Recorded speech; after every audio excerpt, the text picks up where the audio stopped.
classic man. You can be mean when you look this clean, I'm a classic man. Calling on me like a young OG, I'm a classic man. Your knees get met by the street. Well, welcome to the Randall Show. We have a very special guest today. Oh, by the way, that was a great introduction. Alright, so our very special guest is a 6-time Emmy Award winner, surprisingly. Give it up for George Milton! Thank you, everybody. Thank you. That was quite the introduction there. What is your name again? Oh, name's Cameron. Oh, yeah, Cameron. So, I just want to ask you a couple questions about the book and the movie. So, what inspired you to make this movie? Well, as a kid, growing up, I liked reading a lot of books and writing a lot of things, you know. And when I moved to Soledad with Lenny, you know, I like to write my experience with things. So, you know, growing up more, and I thought, you know, the story of Mice and Men was pretty cool. So why not just make a movie about it? So yeah, that's how it came along. All right. So, if you don't mind, I'm gonna ask you a couple questions on your friend Lenny. Rock on. All right. So, what happened there? What happened? You know, Lenny was always a troubling man, you know. He wasn't always the brightest, but he was awesome, you know. Just that one day, Lenny loves to play with soft things, and stupid old Kermit's wife, you know, thought she should bother him in the barn playing with his dead puppy. And she came in and said, "How do you want to play with my hair?" Which is apparently pretty soft, so, you know, he played with it too much, and she didn't like that. She said, "Let go of me," but he's like, "I don't want to let go," you know? So, he's like, "I'm gonna hold on," but then he held on too much and strangled her to death. But he didn't mean to. Oh, no, Lenny never meant to hurt nobody, never.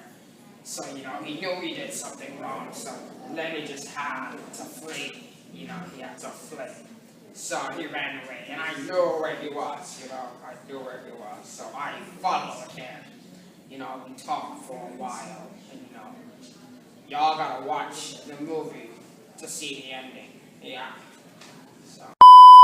Would you ever take back the moment of shooting Lenny? That's a very good question. Honestly, I don't think I would have, you know, because Lenny was my responsibility. Why would I let anyone, you know,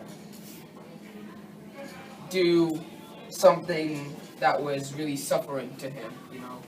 I had to shoot him myself because it was my responsibility to take care of him. He was gonna die anyways, so what was the point of letting him suffer? That's true, Yes. What do you mean? What do you mean? Do you have no hair like this poor fellow over here? Well, we have just a product for you. It's the back and pack. So what you do, you put the back and pack on your head, you shake it up a little, you do it for at least 30 seconds tops. You go. Alright? And then look. And then you gotta finalize it with the hat. This is a New York the Hundreds hat. So what you put on, you leave it on for maybe a minute, 2 minutes. So looks like time's up. Presto, he's got a little bit more hair than he had. I know for sure, you know, he was crazy about the pups. He was super crazy about them pups. He was, yeah. And he was very delighted, you know, to get the puppies because he missed his old dog. How do you feel right now? I'm not sure right now. Really hungry, actually. I mean, I need some chicken. You guys got some chicken? Do you have chicken? No? Sorry, we don't have chicken. There's a KFC around the corner. You turn off Bank, and then you go straight down to Green, and then you turn right, and there should be one right there. Okay. Alright. Thank you. So, Why the lying? Why you always lying? Oh my God! Stop lying! Can you tell us what happened in the book and in the movie that didn't happen in real life? Was there anything? Yes, actually, there were quite a few. Uh, Curly, if I mean, you read the book and you understand the movie, and Curly, had his hand broken by Lenny. I love you, Lenny. You know, he had cancer on his hand. Yes, a lot of blood loss, so he died because of that. Yes. Also, Curly's father, the boss, died, and Crooks, my boy Crooks. He worked very hard, got his money, went to the hospital, got surgery on his back, and his back was straight. And after Curly's father, the boss, died, I later then became the boss, and trust me, I was superb at my job. Superb, trust me, I was superb. Yeah. Okay. So, we're gonna ask you one more question, Mr. Milton.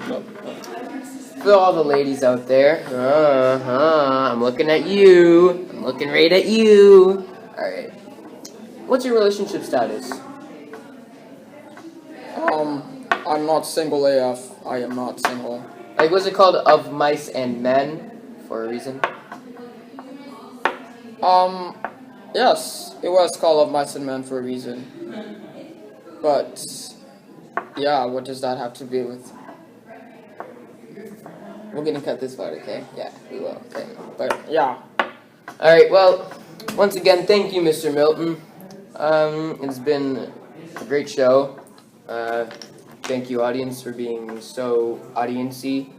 And thank you at home, especially you. Thank you. And we'll see you sometime around. We will. Yeah, Thank you for having me on the show.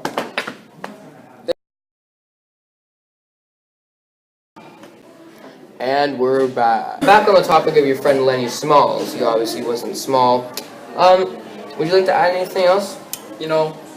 Lenny was a good fellow. Yeah, he was. Are you okay?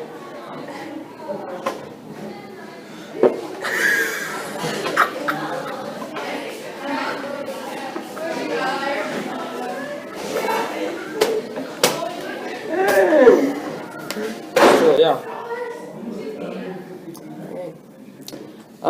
I just have one question for you. What are those?